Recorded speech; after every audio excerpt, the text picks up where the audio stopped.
today, Craig Hope reporting that there's an inside story, and it is all starting to feel, according to his opinion, this is just his opinion, it's starting to feel a bit like the Mike Ashley era.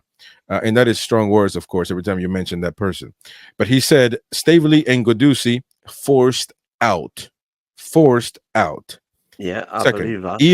Eels wanted control, but the window is a disaster. Forget PSR, he puts in quotes. It's just bad negotiating. End quote. And fourth, Mitchell's fury as Parrish enjoys Gehi saga. I agree with a lot, actually, all of what he said. I do believe that Parrish enjoyed this. He didn't never wanted to sell, and he played it out to the public. He made us feel like clowns. Now we can say that we will have the last laugh 2 years from now, but it's be tough for me to actually think about that when right now it hurts being used and led on. But Staveley and Ghodoussi being forced out by Darren Eales. He wanted control. And PIF in itself, we know they're not involved in anything having to do with in the space of 24 hours, the blame is shifted. According to all different social media, the blame is shifted now from being at Eddie Howe's a control freak, and now it's Darren Eales as a control freak. I think Staveley, and I said so at the time, Staveley and Ghodoussi were forced out because they'd made an arse of FFP. They were thinking Bruno was going to go, so we would have no FFP worries by the 24th of June when that clause expired. And when it didn't happen, all of a sudden we're in the shit. So then they start panicking. They tried to sell Gordon to Liverpool. That would solve the problem, because other than the crown jewels, we've got nobody who could raise the money that we needed to breach the 70 mil gap, which Amanda and Mairdad had allowed to develop. I think PIF knew nothing about that. And when they found out about it, that's when they said, whoa, who's responsible for this? Darren Eales, top board, says, well, not me, Gov. It was Mairdad and Amanda that were doing all of this. Out the door. And if you listen to what Amanda said since she went, she definitely did not want to go. It was never in our plans, as you would suggested, saying it was just done the deal, made some money, move on. That was never in our plans. Well, you don't know that. Well, she said it. Well, then it's an obvious thing of what she was going to say. She would never say, "Hey, I'm leaving.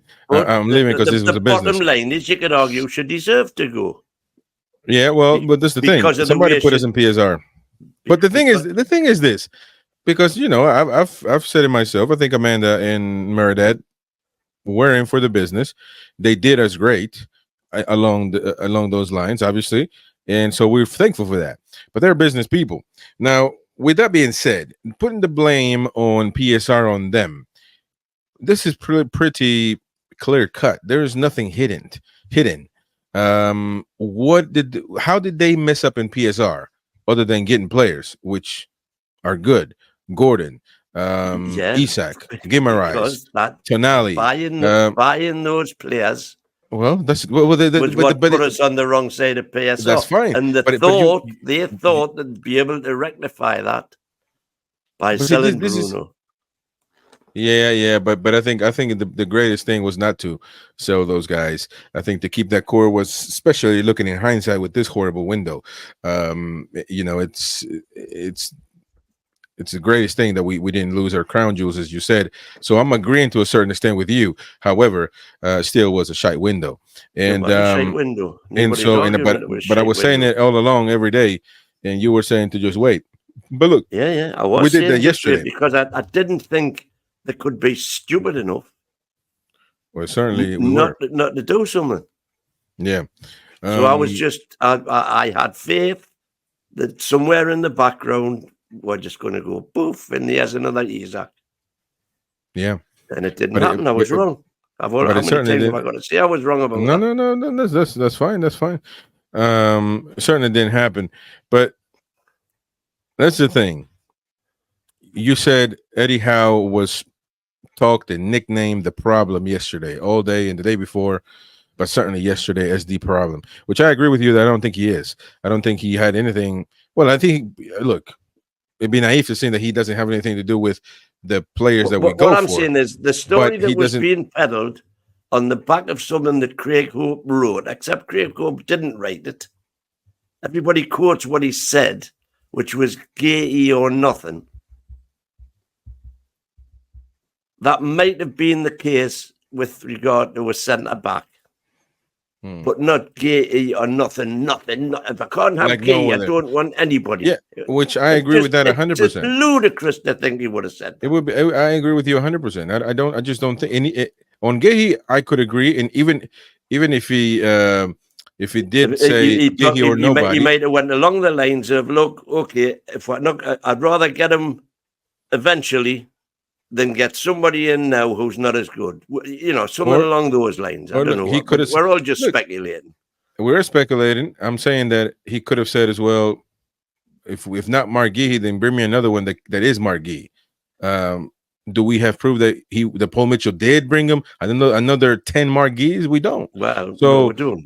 we don't, and we also don't. Again, by all accounts, that people say that he is the one that makes all the decisions. We don't know. Maybe that is true, but it just doesn't hold water. I mean, if I'm just being Paul Mitchell, if I'm Paul Mitchell, I'm quitting my first day if that's my task duties. I'm not going to take the heat. Are you kidding me? Alan Shearer is criticizing me all over social media. Why am I going to take the heat if I'm not making decisions? You know, it would never. That's why I don't believe it's true that Eddie Howe makes all the decisions, and basically Paul Mitchell is a scout. I don't never believe that. He's getting paid a lot of money to do his job. Everything. What's up, man? Not bad, mate. Aye. Well, I'm probably in a better mood now than yesterday. I wonder why that is. Have you come to your senses? I'm just hoping. Well, it's all in Eddie's hand now. It's all about what happens on the pitch.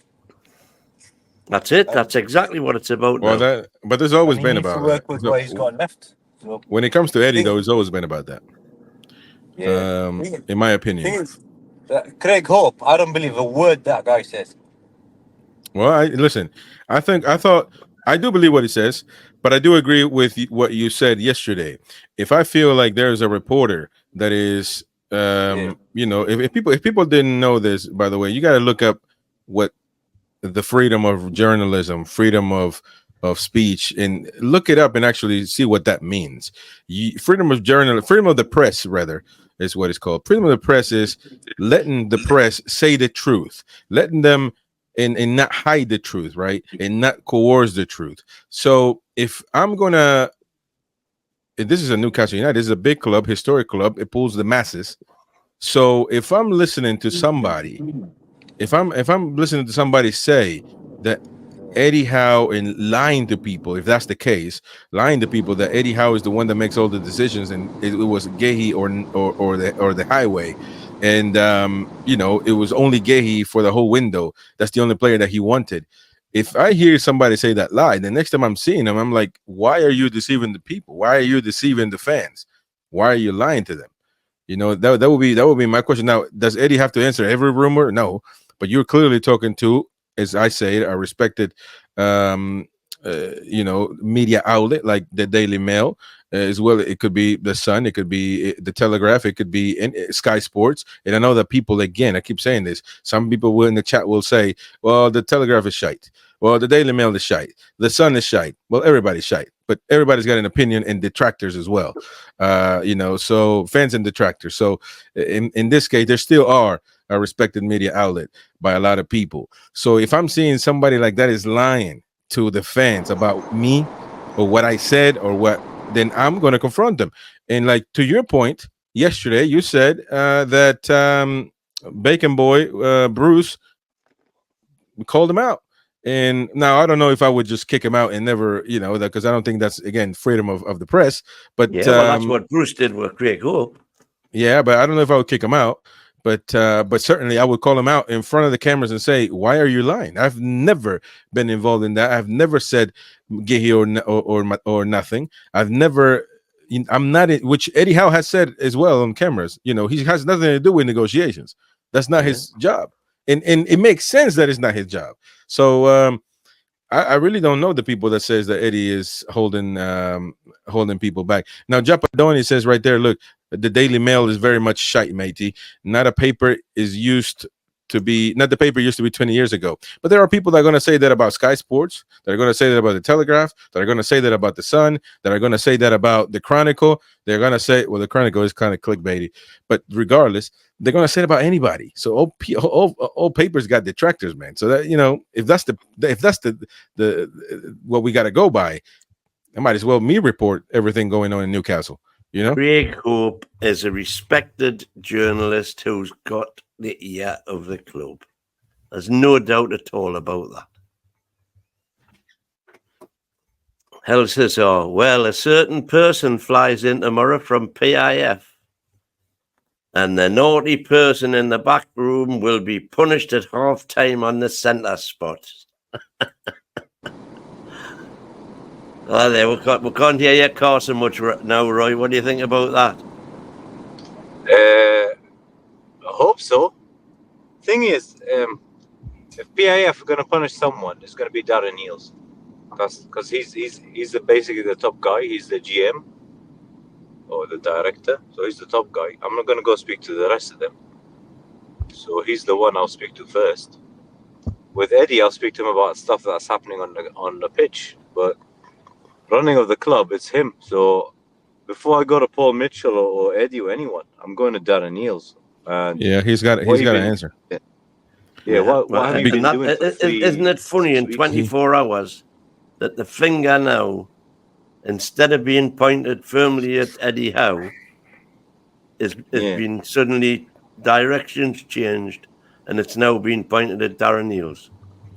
Well, look, I will, but Darren Eales about Amanda and Merdad, so which is something that we need to dwell on a little bit. But just before we do that, if I'm on the Sir Al Rumayan, is he the one coming tomorrow? I don't know. I don't know, but I'm coming down. I'm coming down, and I'm walking in St. James's Park. Listen, I'm coming down. I don't know if it's Ariam, but whoever is the top, who's been appointed by him to. There's another guy. Overlook the club. Look, it would be Al Rumayan. I mean, I get mixed up with all those Arab names, I'm afraid. Rumayan is basically the head of PIF, and he's basically the top guy. He's the top guy. Somebody under him. He appointed somebody else. After him, it would be After him, it would be the Prince, and I'd be scared if I see him come to Newcastle. And under this conditions. He's above. Well, yeah, I said under, but yeah, after. Well, I did say after him. After him. Below that's what I'm saying. Ramayam or whatever he said. I said after Al Rumayan, there comes the Prince. That's somebody who's been specifically appointed to look after a portfolio that includes Newcastle United. I'll tell you this, man. If he's coming tomorrow, God help Darren Eales. Well, he's flying in tomorrow for the match. Let me tell you something. Yep. Especially if I'm Al Rumayan, I'm coming in St. James's Park and I'm just pointing at Darren Eales and Paul Mitchell, pulling them in the office and have a word, because this is shite, man. You don't have to be. You understand? We need the fans are entitled to be told why we didn't spend any money in the window, because there is money to spend. I told you, if I'm Al Rumayan, I want explanations and reasonable explanations of what's happened, and I want you two to go out there and face these people and let them know what happened. And none of this BS answers that that PSR bullshit, because you cannot reason this behind PSR. You cannot. certainly that is an issue of why you can't sign elite, super elite legends. But you're not asking. People are not asking for that. People are asking for Premier League proven footballers that will make our team better. Simple as that. And I think the heat is yet to come for Darren Neals. You look, he is in charge of everybody. He is everybody's boss. So Yep. once you're the leader, you gotta answer. He's the one. You gotta answer. Yep. And especially now, I want to dwell on this, that it apparently is him that went to PIF. I don't know if it was Al Romayan, but he's the head honcho or the other guy, and said, "Look, I want to make some moves, but you know, Amanda Staveley and Merdad. Sorry about that. And Amanda Staveley and Merdad are, you know, in the way, or they want to do their own thing, and you know, I can't make progress, you know, as a team, or sign players that I want to sign, and already with in mind that Merdad and Amanda were going on the way out anyway, because this was rumored many years ago, or not many, but one at least, that the Amanda and Merdad were leaving at some point. Then maybe PIF said it's time now, and especially under the PSR things that you talked about. Maybe that pushed it as well. But if that's the case, Darren Neals didn't do a good job. He didn't do a good job. Well, And he's been there, what? That's an understatement, isn't it? Yeah. Yeah. Thing is, Amanda and Merdad are shareholders and they're part of the board, so they are his bosses. Well, yeah, So but none more. I mean, yeah, they used well, to, yeah. So whatever they used to say, he has to do. You are right to that extent. However, if there is people appointed, but maybe that's exactly. So Amanda and Merdad were trying to be involved in the football side of things, and Neals went to PIF. According to these reports, that's what's happened. That he went to the heads above and said, "Look, you know, they're getting involved, and I can't, you know, help the club develop as fast as I wanted to." And like I said earlier, I mean, it didn't turn out well. I think I'm seeing Alan says, "Lads, the last two windows, Newcastle United have showed no ambition." Question. I think you're saying no ambition. It has deflated the fans like four flat tires. The transfer window is over. You know, to be fair, hold on. We now. Well, let me finish. Let me finish Alan's comment, man. Has deflated the fans like four flat tires. The transfer window is over. We now must get behind the team. Results are what count. All right, go on. Yeah, to be fair, the January window, we now know conclusively we didn't have any money. Because of PSR, we didn't have any money.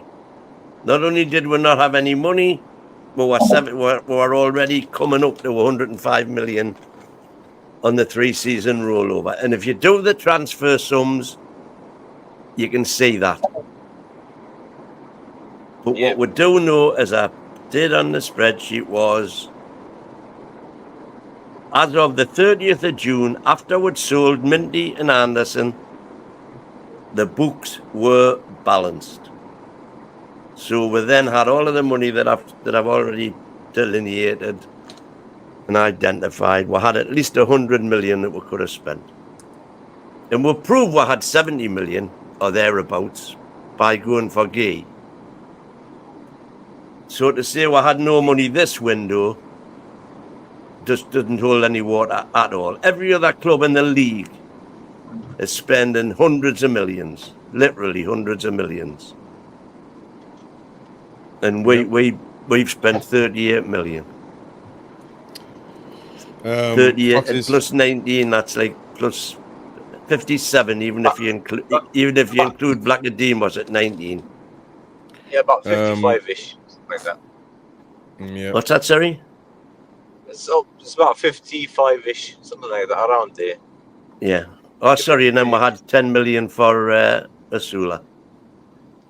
Fox is saying whoever is responsible for us wanting and bidding for Gehi all month needs to be sacked on the spot. Generational shit show. That was that's not even my problem though. That's not even a problem for me. You know what's a problem? That it seems that we couldn't multitask. Are you kidding me? We can only do one deal at once. Why weren't we already in the second week seeing that Crystal Palace was kind of, holding up? Why the rumors for Chalobah and Simikin came out literally this past week? And why weren't we dealing with a right winger? That has nothing to do with Gay. We end up until the last hours to try to go and get Ilanga out of nowhere. All of this. It just doesn't hold water, man. It's poor. I know people say to hold up and don't criticize Paul Mitchell. I'm not saying you need to sack Paul Mitchell. Paul Mitchell will, I'm sure, get better and have a better understanding of our situation.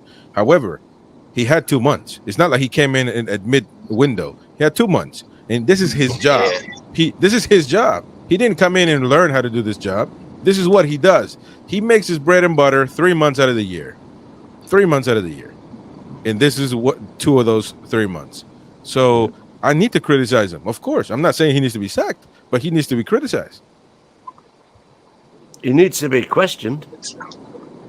Yeah, because then what have you been doing? Who did you have lined up? What deals have you been trying to do behind the scenes? Which agents have you been talking to? And again, they could argue, can't tell you that because that gives our hand away for the next window. Bollocks. That the fans deserve to be told. We need answers, man. We need answers. Roy, you were mentioning that you feel that Eddie Howe needs to be blamed as well. There's a blame on him because let's say he said, I want Gehi, no one else.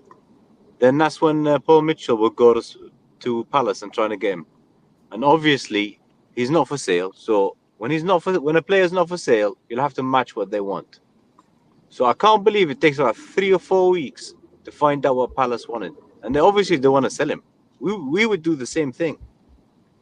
So why don't you just go to Palace and say, what's the number that you want? And then go straight to Eddie and say, look, mate, you're not getting your player. This should have been done 3 weeks ago. And find out what the number is. That's the bit that gets me. The bit that gets me is that if they've said they want, by all accounts, the figure's 70 million, right? Yeah. And they wanted 65 up front with 5 million out. And by the way, I've been saying this for weeks as well. It's an argument about how much is performance related. And we've said we'll give you 50 and 20 performance related. And then we've eventually gone to 60, which is still short of the 65 they want up front. And nobody at Newcastle, and this maybe Eddie thinks he was worth 65 up front, I don't know. But the powers that be have said we're not paying 65 plus add-ons. Simple as. So they've spent time, which is the correct thing to do, to try and find a common ground. But at the end of the day, the bottom line is they wanted more than we were prepared to pay. Simple as. And it took 3 weeks to find that out. The problem is that while that was going on, it should not have prevented things going on everywhere else. Looking specifically for a right winger. And maybe even a midfielder. Yeah, I mean, if you ask any Newcastle fan, probably 8 years old, where's what area that needs reinforcements? And they'll tell you right wing. Yeah.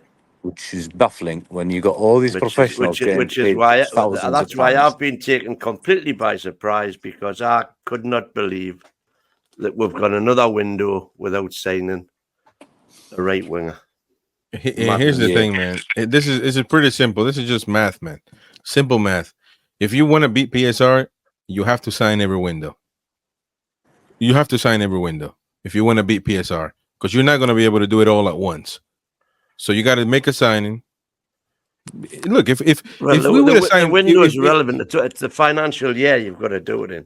No, I'm trying to tell you is, but you're not. What are the probabilities that you're going to sign two big hitters in one month?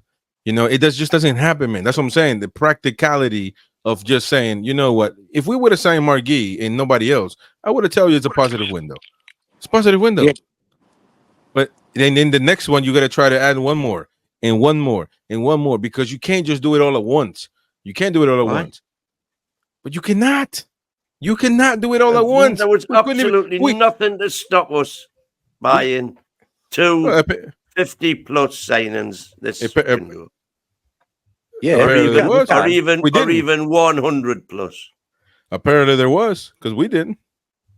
We didn't sign. So And that's why did we not what sign him? requires explanation. Why didn't we? My issue is, why wasn't there a plan B? So Gehi, you know what it is? On Wednesday, well, no, they played on Tuesday. On Tuesday, when Palace played and he was on that list, he was automatically cup tied. We should have walked away that moment. That is true. And Now, so we I had mean, look. Tuesday, Wednesday, Thursday, Friday. We had 4 days to get somebody else. That So is nothing happened, and then last minute we're going for Elanga for 50 million, and Yeah. apparently there was Miggy in there, and they still didn't want to take it. Jonathan Yeah. Shaw, my happy clapping pal.